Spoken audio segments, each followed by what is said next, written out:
बिना घी बिना मावा के केवल 10 मिनट में बिल्कुल हलवाई जैसी मावा बर्फ़ी बताऊंगी।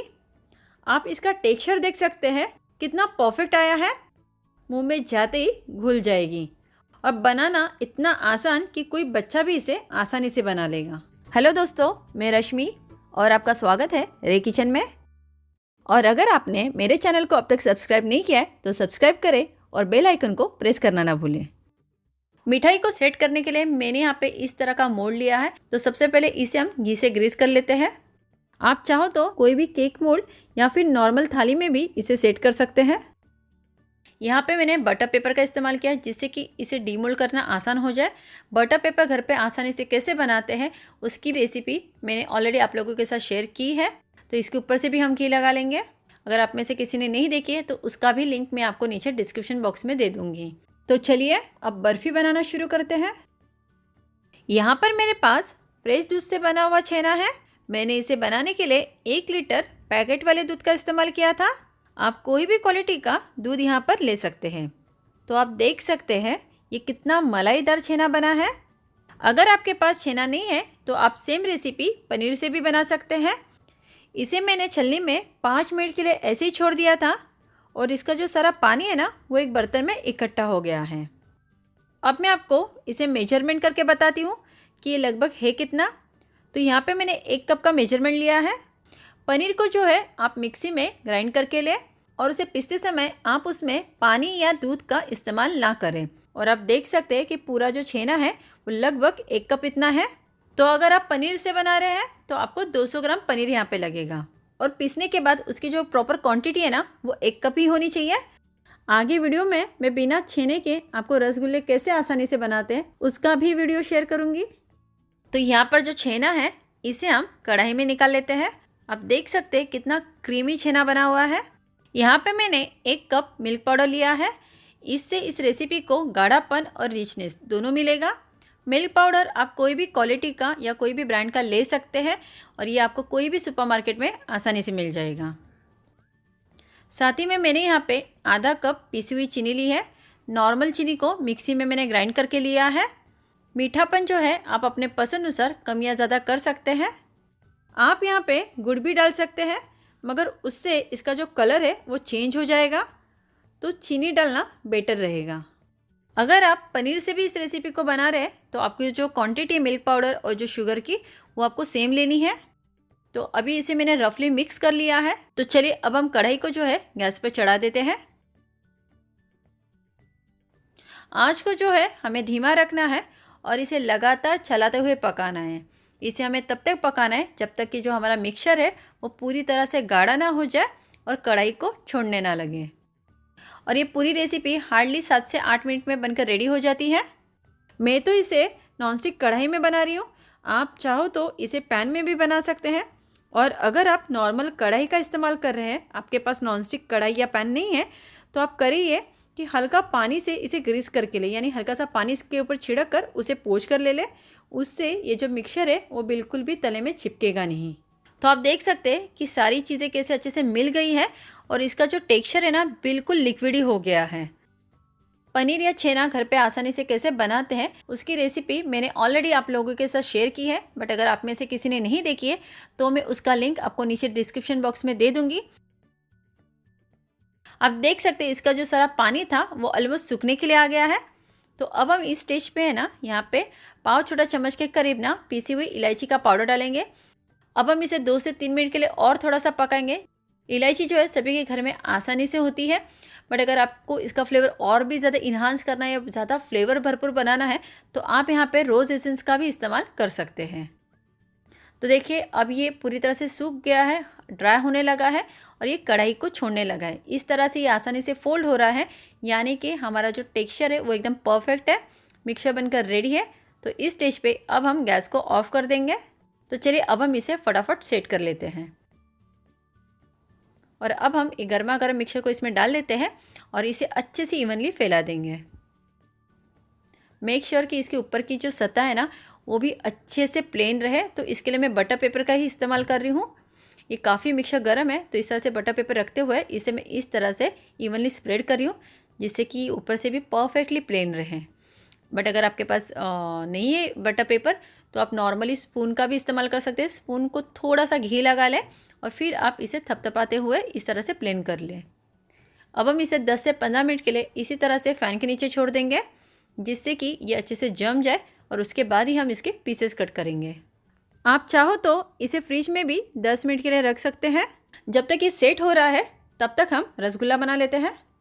तो सबसे पहले हम इस मिठाई के लिए चाशनी रेडी कर लेते हैं। इसके लिए हम भगोने में 1 कप चीनी लेंगे। इसी में हम 1 कप पानी डालेंगे। 1 कप चीनी के लिए हम 1 कप पानी का इस्तेमाल करेंगे। इस रेशियो को आप ध्यान में रखें। आँच को हम हाई फ्लेम पे रखेंगे और इसमें एक उबाल आने देंगे और चीनी को अच्छे से घुलने देंगे। चाशनी हमें 1 तार या 2 तार वाली नहीं बनानी है, बस ये हल्की सी गाढ़ी होनी चाहिए। आप देख सकते हैं चीनी अब अच्छे से मेल्ट हो गई है और चाशनी में उबाल आ गया है। तो अब हम गैस को धीमा करेंगे और इसमें हम थोड़े से केसर के धागे डालेंगे। केसर यहाँ पे पूरी तरह से ऑप्शनल है। अगर आपके पास केसर नहीं है तो आप यहाँ पे साबुत इलायची का भी इस्तेमाल कर सकते हैं, उससे भी बहुत ही बढ़िया खुशबू और फ्लेवर मिलता है। अब हम इसे 2 मिनट के लिए और पकाएंगे, जिससे कि केसर का सारा जो फ्लेवर है और जो कलर है वो इस चाशनी में उतर के आ जाए। 2 मिनट हो गए हैं। आप देख सकते हैं कि चाशनी बिल्कुल बनकर रेडी है। ये हल्की चिपचिपी है, तो इससे ज़्यादा हमें इसे नहीं पकाना है। बिल्कुल इसी तरह की चाशनी हमें चाहिए। तो अब हम गैस को ऑफ कर देते हैं और इसे साइड में निकाल कर ठंडा होने देते हैं। इसमें हम 1 कप दूध डालेंगे। ये नॉर्मल दूध है जिसे मैंने पका कर ठंडा करके लिया था। इसी में हम 1/4 कप चीनी ऐड करेंगे, क्योंकि चाशनी में भी हमने ऑलरेडी चीनी का इस्तेमाल किया है, तो यहाँ पे हम चीनी का इस्तेमाल थोड़ा कम करेंगे। अब हम इसे अच्छे से मिला लेते हैं। ध्यान रहे कि यहाँ पे हमें कच्चे दूध का इस्तेमाल नहीं करना है। अब हम इसमें एक उबाल आने देते हैं। दूध में उबाल आ गया है और चीनी भी अच्छे से मेल्ट हो गई है। तो अब हम गैस को धीमा करेंगे। यहाँ पे मेरे पास आधा कप सूजी यानी कि रवा है। अब हम इसे अच्छे से मिलाएंगे और इसे लगातार चलाते हुए इसका एक गाढ़ा मिक्सचर रेडी कर लेंगे। अगर आपके पास मोटी वाली सूजी है तो आप उसे मिक्सी में ग्राइंड करके फिर उसका इस्तेमाल करें। जैसे जैसे सूजी पकती जाएगी वैसे वैसे ये दूध को अच्छे से सोखती जाएगी। आप देख सकते कि ये अब गाढ़ा होने लगा है। तो सूजी ने पूरे दूध को अच्छे से सोख लिया है और गैस को ऑफ कर देंगे और इसे ढककर 5 मिनट के लिए अपनी ही भाप में पकने देंगे। 5 मिनट हो गए, सूजी भी हल्की ठंडी हो चुकी है। तो अब हम इस पैन को गैस से उतार लेते हैं। पूरी तरह से इसे हमें ठंडा करके नहीं लेना है। अब हम इसके ऊपर 1 छोटा चम्मच घी डालेंगे।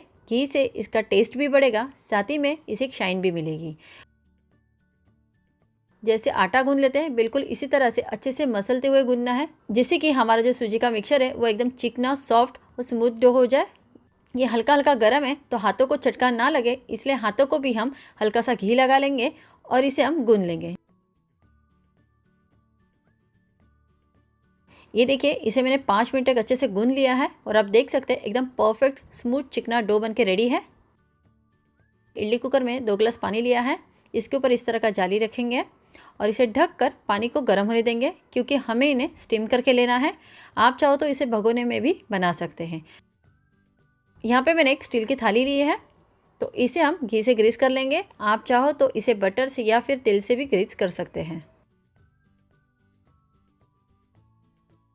हाथों को हल्का सा घी लगाकर ग्रीस कर लेंगे। अब हम इस आटे से थोड़ा थोड़ा मिक्सचर लेंगे और मीडियम साइज़ के यानी कि नींबू के साइज़ के बॉल बना लेंगे। ये देखिए, इस तरह का एक चिकना बॉल रेडी हो गया है। आप चाहो तो इसे ऐसे भी खा सकते हैं, बट इसे स्टीम करने से ये बहुत ही स्पंजी बनते हैं, जिसकी वजह से इसका जो टेस्ट है और भी बढ़ जाता है। आधा कप सूजी में लगभग 8 से 9 बॉल आराम से बन जाते हैं। तो यहाँ पे ये सारे मैंने बनाकर रेडी कर लिए हैं। अभी से खाने में टेम्पटिंग लग रहा है, तो चलिए चेक कर लेते हैं पानी गर्म हुआ कि नहीं। पानी भी गर्म हो चुका है, तो इस प्लेट को अब हम सावधानी से इसमें रखेंगे, इसे ढक देंगे और मीडियम फ्लेम पे इसे 20 मिनट के लिए स्टीम होने देंगे। 20 मिनट हो गया है और ये देखिए अच्छे से पककर रेडी है। ये साइज़ में भी थोड़े बड़े हो गए हैं और हाथों को बिल्कुल भी चिपक नहीं रहे, हल्के सॉफ्ट भी लग रहे हैं। तो अब हम इसे चूल्हे से उतार लेते हैं। यहाँ पे चाशनी को मैंने एक बाउल में निकाल के ले लिया था। आप देख सकते हैं कि केसर की वजह से चाशनी का जो कलर है बिल्कुल चेंज हो गया है। तो ये जो हमने बॉल्स रेडी करके रखे स्टीम करके, इन्हें हमें गर्मा गर्म ही इस चाशनी में डालना है। गर्मा गर्म हम इसलिए डालें क्योंकि ये चाशनी को अंदर तक अच्छे से सोख ले। देखिए कितने टेम्पटिंग लग रहे हैं ना अभी से। ये चाशनी में जाने के बाद इसका जो टेस्ट है और भी बढ़ने वाला है। तो यहाँ पे सारे बॉल्स को मैंने चाशनी में डाल दिया है। इसे अच्छे से डुबा देंगे और इसे हम एक 10 मिनट के लिए इसी तरह से छोड़ देंगे। यहाँ पर हमारी बर्फ़ी भी सेट हो गई है। ऊपर से देखिए बिल्कुल ड्राई हो गई है। तो इसे अब हम कट कर लेते हैं। आप इसे 2 हफ्ते के लिए स्टोर करके रख सकते हैं। कोई भी एयर टाइट कंटेनर में भरकर इसे आप फ्रिज में रखें।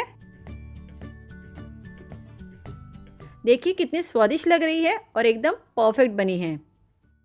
उम्मीद है आपको ये रेसिपी पसंद आई होगी। तो मुझे लाइक और सब्सक्राइब करना ना भूलें और ये रेसिपी ज़रूर ट्राई करें।